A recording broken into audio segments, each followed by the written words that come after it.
tell us, explain what the 3 L's is exactly? We do phenomenal work with community, though. Not me, not my team, the families and students we serve.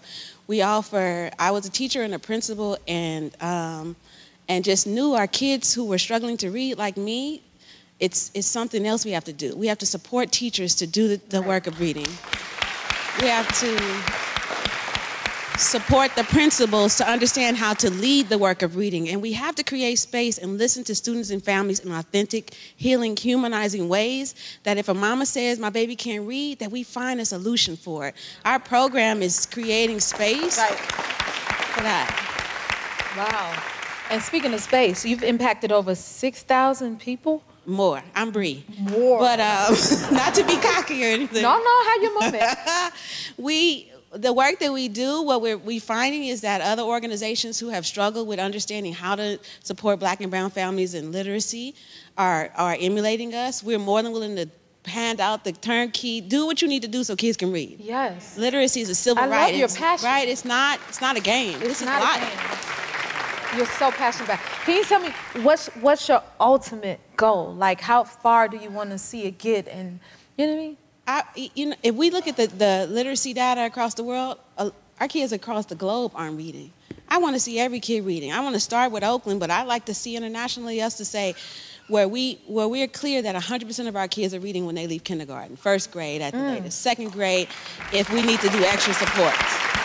But we got to do something, and we have to do it now. This story is so impressive, inspiring. It's just, where did you guys even start? Like, what age? You've done so much.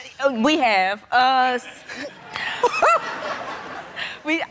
started college when I was 13 years old. It was my COVID year in 7th grade, and that's when we was kind of out of school. And my dad was like, it'd be crazy if you was in college right now. And I was like, that's crazy. He said, so let's do it. And I'm like, okay, yeah, let's do it. So he kind of showed me the process and we got started. And since then, at 14, I graduated with 2 associate's degrees on the same day. And I could tell you that day was insane. The same day? The same day. And that's when, at 15, I graduated again, making history at Langston University. Langston University? Langston University. I know a little something about that. Langston University. I graduated with my bachelor's, and now I'm 16, a 3rd grade teacher, the youngest teacher in the United States. And working on my Master's of Business in Administration and Marketing. So I will finish my MBA in the spring and I'll make history again at 16 years old. What I want people to know from my story, like I kind of mentioned, is the Invisible Black Scholar. We got a cheering section for our athletes. Let's create that cheering section for our scholars. And bringing about that inspiration, it's amazing. Being a teacher and literally my students walk around saying, my teacher is walking Black history. It touches me different. I got you. Yeah, right. So it's like, that's what I want people to go home with. You could do anything you set your mind to, but we are here to be seen. We are here so our voices can be heard. It is, and you are seen. Shania, I saw you have a wish list for your class online. Yes. You do? I do. Okay, tell me more about that. What is your wish list? My wish list for my class is just providing things for my students to do because I'm not a worksheet teacher. I don't like sitting at my desk all day, so I wouldn't make my students do that. We get up out of our desk and we move, we work, we talk, we negotiate, we debate, because these are the skills you are going to need in life.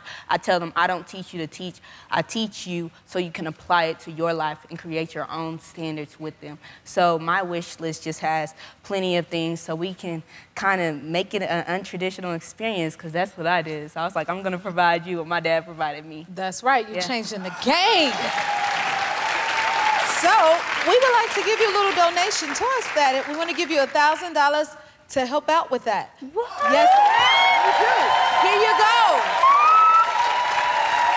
Miss Shania. Oh my God! Yes. Okay, tell us more about the program, your program. Yes, so DSSD stands for Daughter, Sister, Stepper, Dancer, creating mother and daughter relationships through the art of stepping and dancing. It's beautiful. And to be honest with you, DSSD definitely have changed my life. Like, in 2016, I took a leap of faith. I got laid off from my school job. I thought I needed a degree to teach stepping and dancing, but when I found out I didn't, yeah, it changed everything. But yeah, I started in 2016, and it just couldn't leave me. It's It was almost your passion. like, yes, it's therapy for me. And then now my baby, Nala here, she's doing it with me, in the fact that she's doing it. Yes! Nala's doing it, and she loves to do it. That is so beautiful. First move, clap. Oh, clap. Hit to the right. Switch. Clap. Crayons. Yeah! Good job! I did it! Okay. Here's the last part. Now, I know you did some double dutch, so the only thing I do is jump in. There we go. We got that part. Yeah, yeah. So then hands up in blades, and you're gonna stomp, clap. Oh. Good job. Stomp. Clap. Yes. Do it again. So you're gonna step up, clap. Yes, good job. Now that's gonna be your first move. So, Nala, that's the first move. Okay. So Nala and I are gonna demonstrate. Okay, you ready, Nala? Crayons. 5, 6, ready, and. All right, you got it? Crayon. Come on. You got Double it. dutch. Clap. Yes. All right, so we're gonna start from the beginning. This is the beginning. Clap. All right? Clap. Oh, I didn't get We're ready. action. 5, 6, ready, go. Clap. Crayons. Clap. Hit. Switch. Clap. Crayons. Yes, one more time. You got it now. You're on a roll. You got Okay, it. I gotta get my serious face on. My face. And now you gotta add your facials. So Right. add facials now, all right? Okay, we double dutch first. Double dutch first. Uh-oh. Good job. Okay. All right, first move, double dutch. Make a face now. All right, 5, 6, ready, and clap. Crayons. Clap.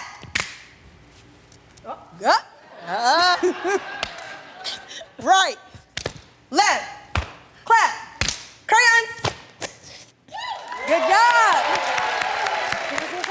You got it. Now, can you tell me, how did you get involved with People's Music School?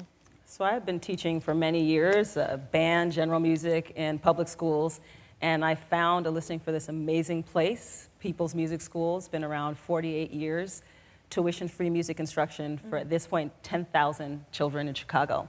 And when a staff position became available, I couldn't resist. I had to apply. And so I've been there almost 11 years now. 11 years. Yeah. And what about you? I was finishing up my music ed degree at Vanderbilt College of Music and got an email from the People's Music School saying that they were opening up a location on the South Side. Me being a South Side native, I understand that the opportunity is usually on other sides of town, we'll just say. So when I found out that music education was going to be offered for free on the South Side, I had to become a part of that. I've been with that since People's Music School since 2015. That is awesome.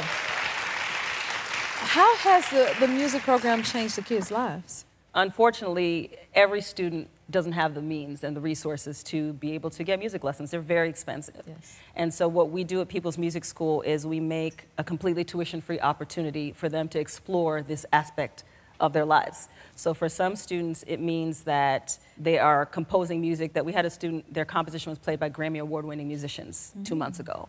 For other students, it's a place to connect and meet friends. For other students, it's a safe haven from neighborhood violence. I mean, we literally had a lockdown at a site last week because there was a shooting directly in front of one of our sites. So for our students and their families, it is a safe haven where they're exploring music and growing and sort of transforming their entire life through our programs. That's what we need. And with the People's Music School, we offer so many different things. So we have band, and then we have orchestra, we have choir, general music, piano. So we offer so many different things that we're able to make impact for different students who maybe they gravitate towards this type of music or that type of music. For example, I have a student who I taught him saxophone over the internet during COVID. Over the internet? Virtually, yes. Wow. And he started breezing through the method books one by one in a matter of weeks. Oh my goodness. Now he's aspiring to become a professional musician. And on top of that, he's already performed at the Chicago City Winery. Come on. And he's going on to get more gigs. He wants to start his own band already, and he's just in 7th grade. How does that make, do you hear this? I cannot express how amazing it is what you guys are doing. It made all the difference for me growing up, coming from the south side of Chicago, you know what I mean? Like, it was a school that was being in music and being able to get involved in that way and build my craft. And I still rely on those things to this day. I still go back to my high school music teacher to this day, like, hey, help me with this or that song. So what I'm saying that to say, everything you guys are doing is making an unbelievable difference. And you're gonna birth so many stars. You know what I mean? Yes. So please keep doing what you're doing. Now, I'm curious to know, how are you getting funds for this whole thing? Yes, so we do not charge our students or families a penny. But it costs $5,000 per student per year to get instruments, get them repaired, the accessories, the uniforms. And so in order to make sure that we have the funding, we have to fundraise as an organization, and we do that constantly. Our major fundraising gala is actually on Thursday. And so most of our funding comes from generous individual donors, but we also do write grants. And so for us, we're making a long-term commitment. We know that, you know, music is only transformational when you get really good. Playing hot cross buns is cute, but playing in an orchestra or playing in a jazz combo or singing in a choir, like that is transformational for students. And so we need them long term. And so if we get a student in 5th grade, we're committing that we will still be in business when you're a senior in high school.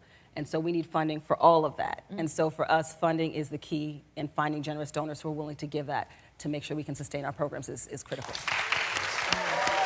And can people donate like instruments and different things? Oh, absolutely. Donate instruments, donate supplies, donate time. You know, we sometimes have people who have a connection who they can bring towards our school that will get a great benefit for our students.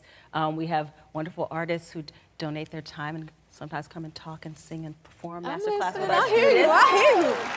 Okay. But like that's really important for us too, because one of our values is opportunity. We're trying to bring opportunities towards our students that they wouldn't otherwise have access to. And so we're open to any kind of generosity that people are willing to give to sustain the program. All right. Thank you so much for sharing how much you are inspiring your students. We want to support the work you're doing with a donation to the People's Music School for $10,000. Yes. Here you go. This is for you guys. As soon as I can get to Chicago, I will be happy to stop by. Y'all keep doing what you're doing. Good luck to all the kids, okay? Can you tell us a little bit about yourself?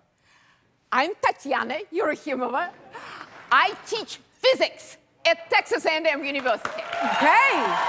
And you know what? I love bringing our fun physics demonstrations to places where people already are. So that's perfect. Thank you for inviting me. Well, thank you for being here. What are we gonna do today? Okay, are you ready? I ain't got no choice This is but to our be. first Yes, ma'am. demonstration. I love it. Okay. So this is called potato physics. And I love it because everyone can do it at home. So all you need, you take a potato. And the kitchen knife, that's okay. It's a kitchen knife. We are not in trouble. Let's do it. Okay, I'm grabbing You the excited? Yes. So we insert the tip of this knife into potato. Okay. You can do that. All A little the way bit more. more? Yeah, no. That's perfect. That's That's perfect. You're perfect. doing great. Okay. So you see, it's kind of barely holding it. Yes. Now, do you have mallet? Yes, you do. So you need to take mallet. I'm gonna hold it up like this. Yes, you're holding it like that. And what will we do next? We will hit this handle. What will happen? Okay, so the potato will drop. Here's the table, and everyone will be happy. Okay. Let's do it. Together? Let's go. All right. We hit it. Ain't nothing happened, Tatiana. Look at this. Oh, it's going up. It's going up. Ain't that about enough? It's absolutely Now, what, counterintuitive. Why? Why is it What's doing happening? This is a large, heavy potato. It's inertial.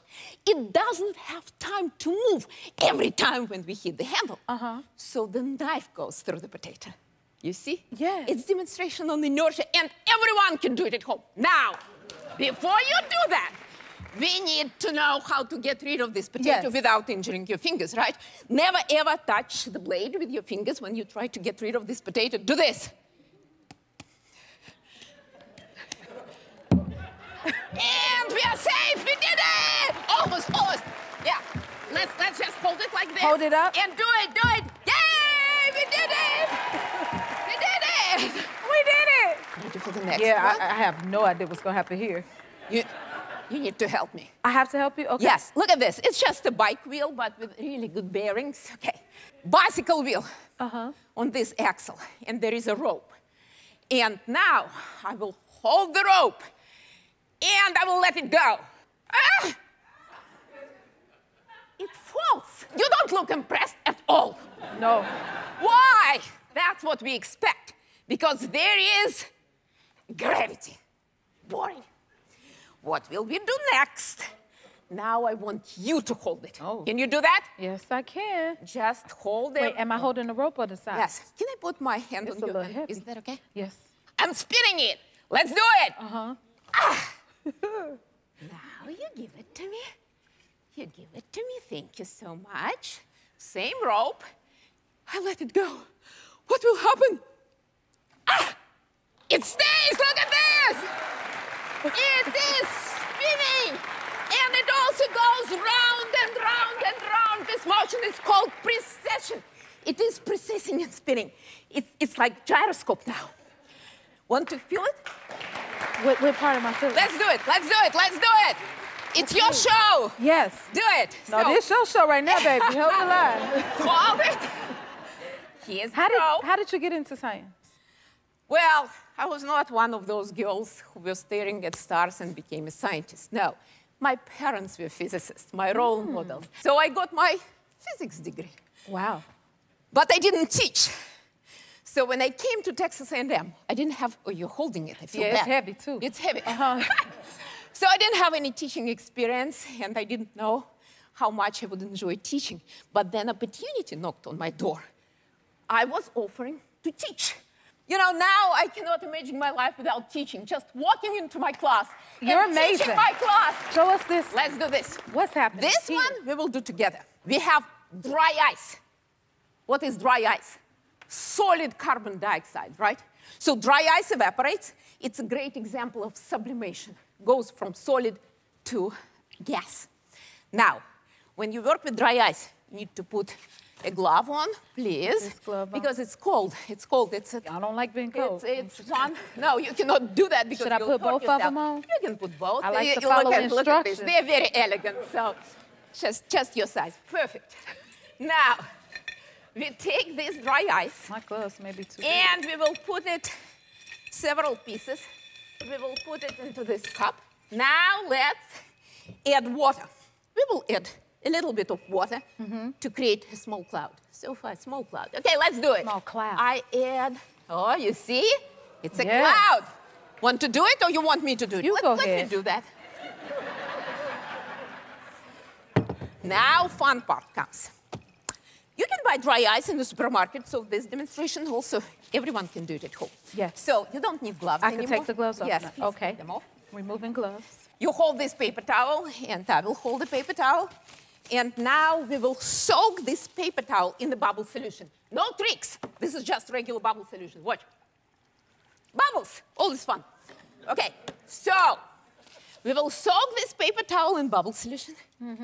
And then we will slide it over. Oh, that's fun. Look at this bubble, my bubble. Wow. Do it, do it, okay. do it. Just Okay. soak it. I want, now that I want to do. Okay, wait, is that enough? Yeah, that's enough. Okay. That's good. Okay. You cannot go wrong. Now, I ain't know you, but I'm sure gonna try. So you slide it. Slide it Just on. slide. Yeah. Yours even better. Look at this. It's a big bubble. Look at that. Show us what this last moment is about. Let's go big. We going big? You like to go big at Texas A&M? Let's go big. All right. You like clouds? Yes. Everyone loves clouds. So let's make a big cloud. A big cloud? How can we do that? I have boiling water here, hot water. Hot so water? let me put hot water in this pot. Oh, that's boiling water. Boiling water, hot water. It's kettles, nothing dangerous.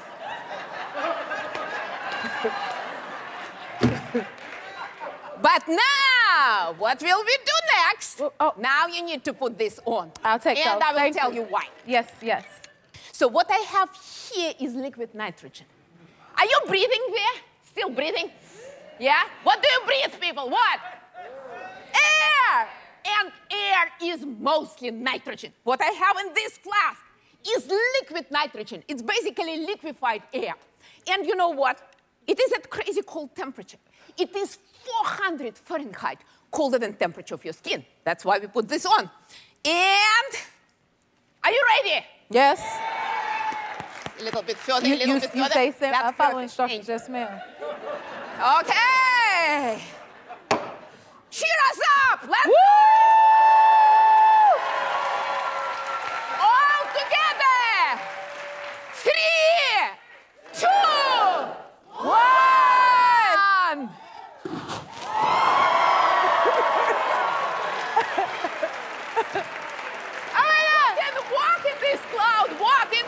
It's nice and cool. Enjoy. Yes, you can walk. Thank you. This was incredible. Now, that's a real cloud. Because water vapor is condensed at low temperature. So what we made is a real cloud. And now look at this. It goes down, down, because it is colder and denser than air. Big cloud on Jennifer Hudson Show. Yes. Thank you, Tatiana. You're incredible. Thank you for being here. We appreciate it. Tell me about your school. Well, like you said, I'm the principal at Champaign. I'm the principal at Southside Elementary in Champaign, Illinois. I like to call it the Starship. The Starship. Yes, I like to call That's it the beautiful. Starship. Yeah. I love that. Okay. And I call it the Starship because our school mascot is the Superstars. So I'd like to call it the Starship because we are navigating, you know, troubled waters and things of that nature. Yes. So. And what do you love most about your job? I would say the thing I love the most about my job is absolutely working with my students. You know, I never wake up any day and say, man, I got to go to work. You know, I'm like, man, I'm excited to go to work. I get the opportunity to go to work and work with my students. So that is so awesome. Tell us what made you want to work in education. So starting up, you know, growing up, education was always the front foot of my household. You know, my dad was always like, you know, you can have all the money in the world, but one thing that can be taken away from you, but one thing that cannot be taken away from you is your education. That is, you know, so it was really, you know, a reflection of not seeing enough black men in the field of education that really made me want to go into the field of education. What do you think it means to your students for them to see someone that looks like them? Oh, it's for my students, it's definitely a powerful thing, you know, and it's definitely humbling to me. One of the things that stood out to me was a few years ago. I had one of my black male students, and he just came to me. He said, "Mr. Mahone, you look like me." Wow, that's He said, powerful. "You understand me, you see me, you value me," you know. And other times where people were often like writing him off, I wasn't the person that did that. And this was when I was still teaching, you know. So at that point, that's when I was like, I have to stay in the field of education because education is definitely hard work. You know, and you don't do it for the pay. Everyone that knows about the field of education, it's not a healthy salary or whatnot. So, But it should be. it should be. It should be. It absolutely should be. So it's really, you know, getting an opportunity to interact with those kids and the look and the admiration that they have in their eyes when they get a chance to see someone that looks like them and see someone that's been through what they've been through before, you know, and to actually have the opportunity to say, hey, you know, you can also do this as well. You know, because often the times when we have our students, you know, they aspire to be athletes. You know, they aspire to be someone that's a performer. But I'm like, hey, you got someone. Why can't you be a principal? Yes. Why can't you be a teacher? You're a great you know? example to show them that they can be when they get to see more like that. And I hear you go out of your own pocket to give them what they need. That is amazing. Oh, yes. You know, that's something that every educator, every teacher, every assistant principal, everyone in the field of education I know that does that. You know, I don't think twice about it at all. Because I was also one of those kids, you know, who didn't grow up having a lot. Right. But my parents always made sure that we had, you know, the basic needs. And I know for a child when they don't have, you know, when they have food insecurity, or if they, you know, if they're not looking presentable, they don't feel good about themselves. So I want to be able to offer them opportunities so they can feel important, so they can feel like, okay, when they get that fresh cut, they're like, man, I feel good. I'm drippy, as the kid would say. They drippy. They drippy? That's the word They're they use drippy. now. I love it. So you want to start a basketball program for the kids. Tell Yes, me I about do. Yeah, so I want to start a student council and I want to start a basketball program. And one of the reasons I want to start a basketball program is because we know how important athletics are, you know. But furthermore, we look at, you know, how to engage our students, both, most importantly, academically, Right. and then with the sports, because I call them student athletes. And when we have our students offered at times, they're not prevented the opportunities to participate in some of those things, like through the YMCA or going to an AAU team. And I have a lot of kids who call themselves being hoopers at my school, you know, like, so, you know, on Fridays, I got to come out there with my J's on, show them what's Yes. up, you know, and cross them up every now and then. But so every now and then, like, Miss Mahone, can you come outside and play basketball with us during recess, you know? So sometimes I sneak away from my lunch duty to go out there to play basketball with them. So, and I recognize that some of the students have an actual skill set, and they've been asking me for years, like, Miss Mahone, can we get a basketball or something going on? So this year I said, you know what, why not? You know, after coming off of COVID, you know, and all the things, the opportunities that the kids was not able to have, I'm like, let's do something for them. So I wrote a proposal note to secure some funds so I could be able to support the program or whatnot. And I actually have my librarian who's going to help me to coach the team myself. Nice. Well, you're going to shoot some hoops. If you can make about 20 baskets in 1 minute, then you're going to win a mystery prize that I know you're going to like. Okay? Come on, Chicago!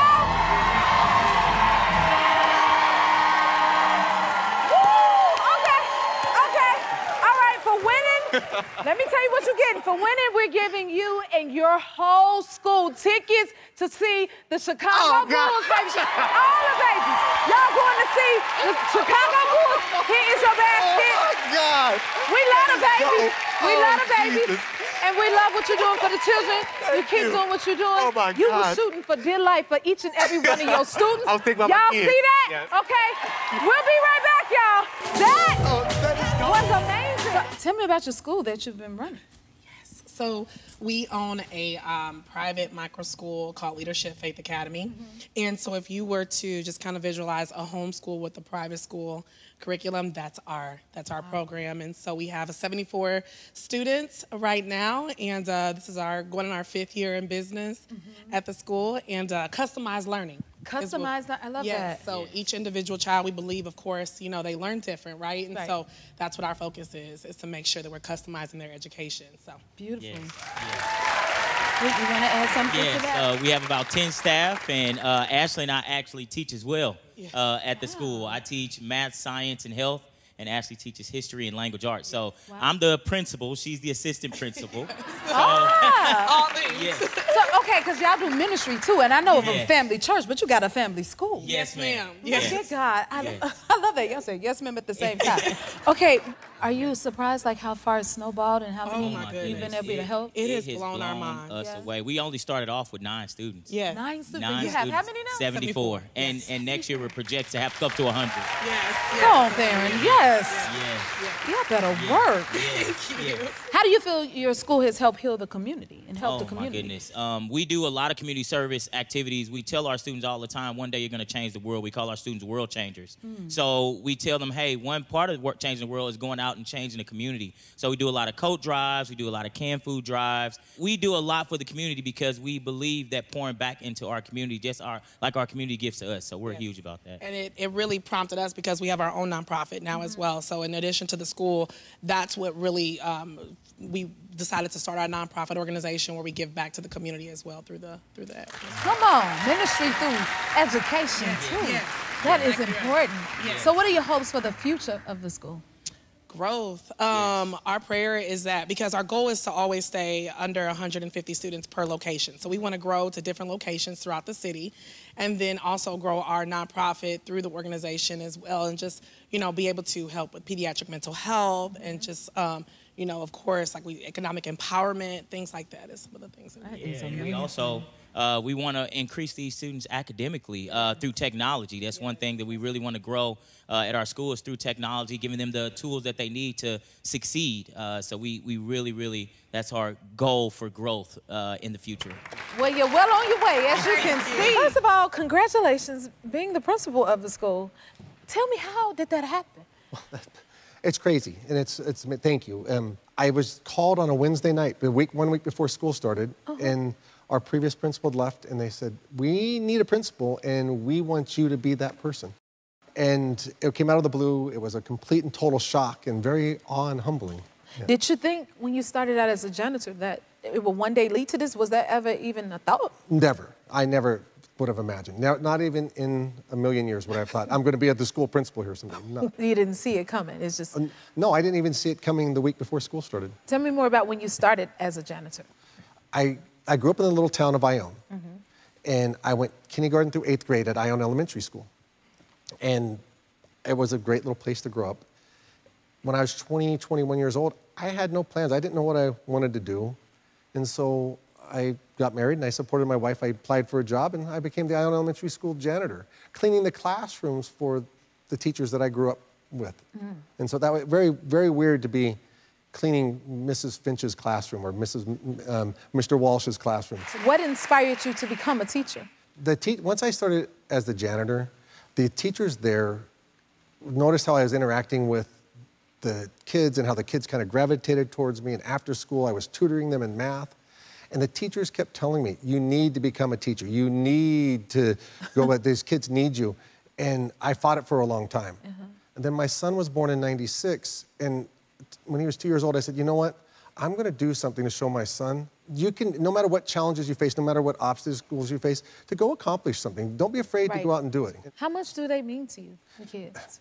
They are like my own children. I want to be there when they succeed. I want to be there to help them through their struggles. You are. And You are. My own two children often have said, Dad, it's like I have 500 brothers and sisters. Because I go on bike rides with them and I walk to school with them. It's amazing. That's so beautiful. Well, they feel the same way about you. They want to say hi to you.